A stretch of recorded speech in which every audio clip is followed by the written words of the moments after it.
perawatan berkala untuk Innova Reborn. Apa saja? Burjin diesel, filter oli, filter solar, paket oli komplit dari oli mesin, filter, kemudian oli transmisi, kemudian batu krim. Ini wajib dilakukan setiap 10 atau 15.000 km sekali perawatan. Apa saja yang harus kami lakukan? Monggo Kang.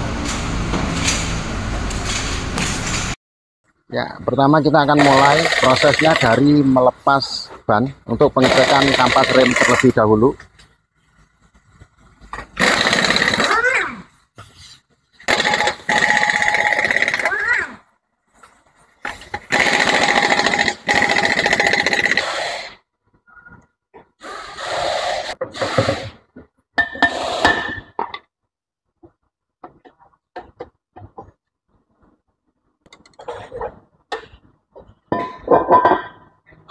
Kondisi fisik kampas kita cek kondisinya apakah sudah tipis atau masih tebal. Kita bisa lihat ya secara kasat mata, secara visual saja ini kondisinya masih sangat tebal, masih baik. Selain itu kita melihat kondisi shock breaker, kemudian spiral ya, mungkin ada sesuatu yang tidak lazim, tidak layak, kita akan cek. Ini detailnya mobil ini lumayan bagus sih, terawat banget. Aduh, tangannya terluka ya. Ini untuk mengetahui kondisi fisik kampas rem depan.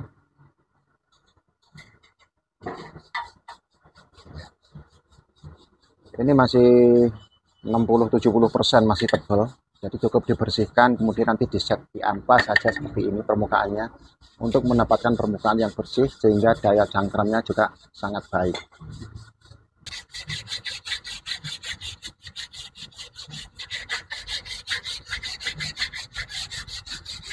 Yang bagian belakang mendapat perlakuan yang sama, dibersihkan.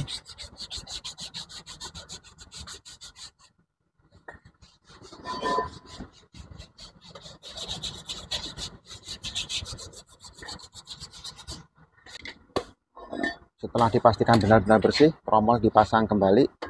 Sebelumnya sudah dilakukan penyetelan ya untuk ketinggian rem tangan atau handbrake. Ini adalah kondisi penyetelan untuk ketinggian rem tangan, berputar seperti itu ketika direm. Nah, itu adalah penyetelan, jadi agar rem tidak macet, tidak terlalu mepet, jadi dia tidak panas, dan rem tetap tinggi dan tetap pakem.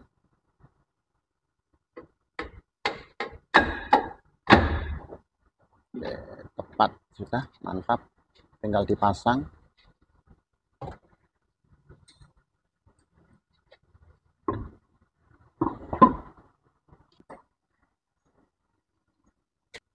Untuk kondisi kampas rem depan sendiri sudah dibersihkan ya, sudah dilepas, kemudian dibersihkan, diset, kemudian dipasang kembali. Jangan lupa baut ukuran 14 mm-nya di sana terpasang dengan kencang.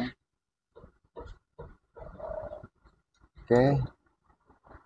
Nah, setelah proses setting dan perbaikan rem, kita akan lanjut ke bagian mesin ya untuk melihat dan mengganti filter bahan bakar. Dan untuk menyalakan starter Innova Reborn yang sudah mengadopsi engine stop seperti ini, jangan asal ya teman-teman ya. Perlu diperhatikan beberapa hal agar mesin tetap awet bertahun-tahun. Pertama yang harus kita lakukan adalah memposisikan kaki kita di bawah tanpa menginjak pedal apapun. Jadi tidak menginjak rem atau kopling, posisi netral. Kemudian kita tekan ini satu kali ya. Maka pedal kemudian akan sedikit bergerak ceret gitu aja, berarti indikasi EPS sudah berjalan. Kemudian yang kedua adalah kita melakukan penekanan ini satu kali lagi, maka di sana indikatornya akan menyala. Yuk kita tekan ya. Tuh, indikator sudah menyala dan di sana nanti akan muncul kontak on di sini ya. Oke, flashnya kita matikan biar jelas. Setelah ada perintah ini, kunci kontak on, kemudian tekan pedal rem lalu hidupkan mesin, baru kita gunakan kaki kita salah satunya menginjak pedal rem. Setelah itu kita tekan start. Jadi ini 3 kali tekan untuk menyalakan, untuk mendapatkan hasil yang awet. Kemudian kita tekan. Nah, hasilnya ya perfect. Dan untuk ini indikator P, jadi tidak apa-apa itu muncul. Nanti kalau ini kita turunkan, indikator itu akan hilang. Kalau kita tarik, itu akan muncul ya. Nah, seperti itu. Nah, ini ilmu sederhana tapi bermanfaat sekali. Kak, nggak semua orang tahu ya, nggak semua orang itu tahu cara menghidupkan mobil dengan start stop engine yang baik dan benar. Makanya ikuti saya terus. Mudah-mudahan video-video kami memberikan inspirasi dan motivasi buat teman-teman agar menjadi semakin lebih baik lagi tentunya ketika melakukan perawatan dan perbaikan dan menjaga mobil agar tetap top marko top.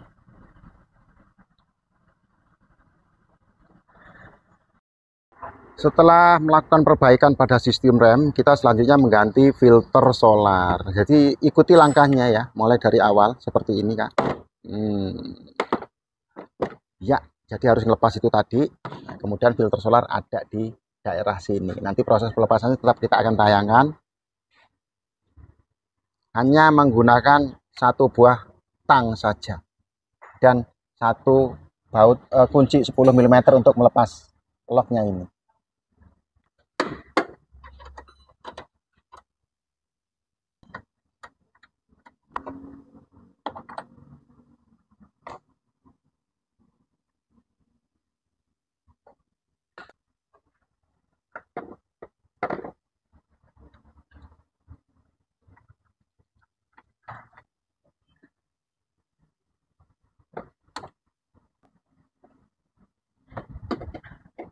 Kemudian satu lagi di bagian belakang.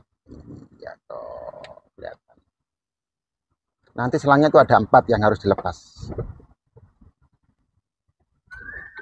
Setelah itu diangkat.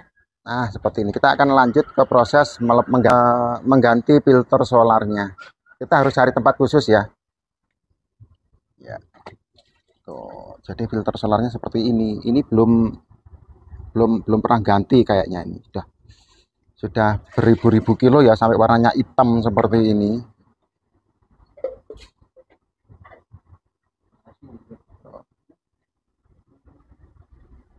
Sudah hitam banget. Ya sesuai dengan usia sih, namanya juga solar. Untuk penggantian filter kita juga menggunakan yang rekomendasi ya, yang original. Harganya lumayan tinggi, sekitar 7,5 atau 800-an. Sebelumnya ini sudah dilakukan pembersihan, sudah disemprot pakai tekanan berudara ya, angin ya, sudah bersih. Kemudian baru filter yang baru diganti. Ringnya, sealnya jangan lupa dipasang juga, sudah bawaan. Kalau beli baru dapat otomatis dapat ringnya. Jadi teman-teman suka gelangkan ini di tangan, boleh. Ya.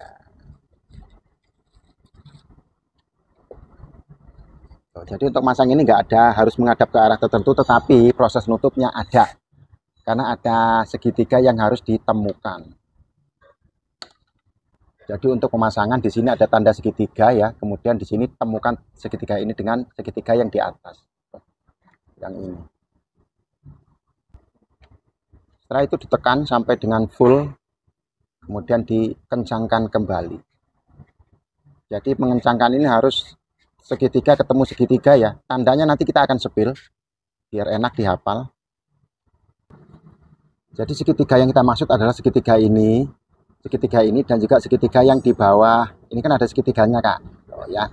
Jadi kalau segitiga ini sudah lurus, saling bertemu maka sudah rapat, jadi nggak ada kebocoran. Selanjutnya proses pemasangan ke unit. Tapi kita akan melakukan proses purging diesel dulu. Jadi selang yang dari alat masuk ke bos pom, supply pom, kemudian selang baliknya dimasukkan kembali ke tabung. Seperti ini namanya alat purging diesel. Jadi produk yang kita gunakan Liquimuli untuk purging diesel ini kita masukkan semua.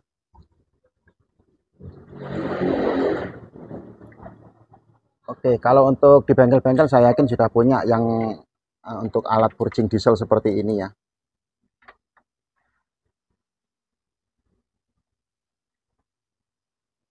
Kalau di tempat aman.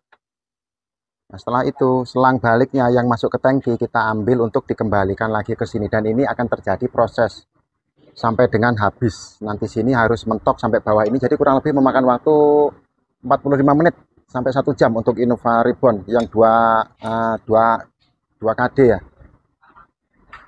Dia lebih irit daripada yang Innova 2 GD. Sudah bisa di starter Kak? Kerannya kita buka.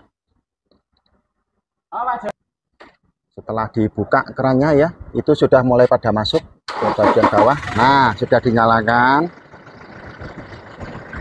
dan bersirkulasi. Jadi ini adalah proses purging seperti ini. Jadi dia cuci darah, membersihkan bagian dalam, bagian paling dalam dari mesin dan juga injektor, common rail dan lain-lain. Kita menunggu prosesnya sampai selesai, nanti kita ambil di akhir video saja, kurang lebih 45 menit.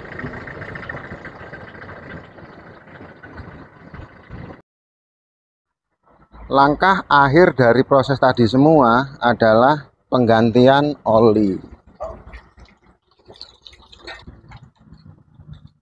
Pembuangan olinya ya dari bak karter di sini, kemudian kita salurkan ke bawah.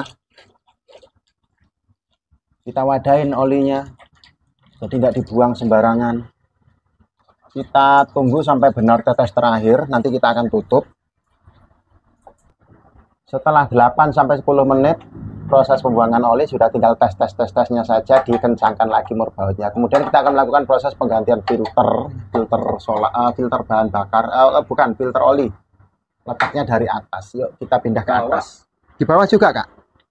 Oh, ini ribbon Kak ya, bukan Innova lama. Oh ya, letaknya di sana.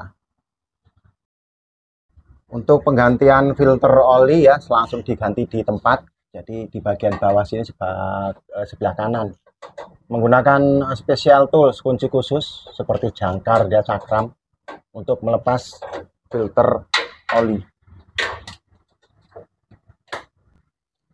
Filter oli yang kita gunakan yang seri original keluaran Toyota ya, jadi enggak yang keluaran-keluaran lain.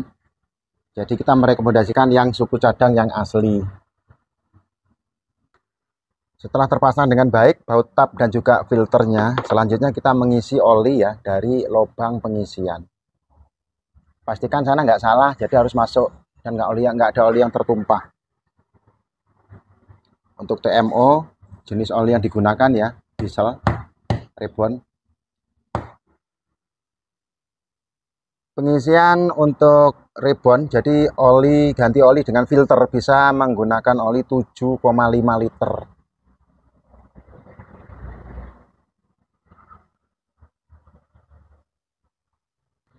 Dan ini adalah galon kedua, nanti masih ada sisa sekitar setengah liter kayak. Untuk lebih detailnya boleh dicek volume oli dengan dipstick, menggunakan dipstick ya. Jangan sampai kurang apalagi lebih. Jadi sedang-sedang saja, pas saja. Mekanik paham ukuran yang tepat. Masih kurang ditambahin lagi.